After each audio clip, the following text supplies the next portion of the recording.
I think we need to understand what that word race even means. You know, race is just a visible way that humans have decided that we're going to slice and dice different groups of people, right? Race is essentially just skin color. And it was used in colonial history, basically to allow people to discriminate. But the fact is that race is a biological fiction that has no basis in our genetic code.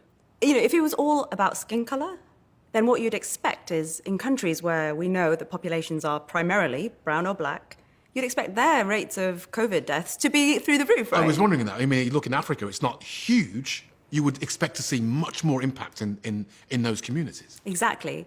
So there's something specific about what happens to people of color in societies like the US and the United Kingdom that's not related to biology, which makes them more at risk of dying from COVID-19. So what other factors might be at play here? To be able to die from COVID-19, you have to catch it first. Now, if you're, for example, a rural farmer in Wales, you're obviously not going to be exposed to the virus that much. So you can expect that you're probably not going to get the disease. But contrast that to a health worker like me. You're in close proximity with people. And also these people probably carry the virus. So you're automatically going to be more at risk. Right.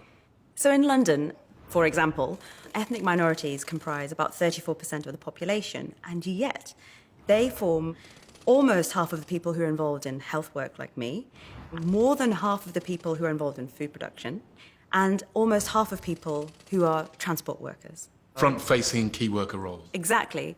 Black workers are often more at risk because you're on the front line and you're in those places where you can actually catch coronavirus in the first place. Right. And so what about the NHS? Obviously, there are key workers, a lot of key workers in that organisation. Black and Asian people, we form 14% of the population, and yet we actually make up 21% of the NHS workforce. So a little bit more than you might expect.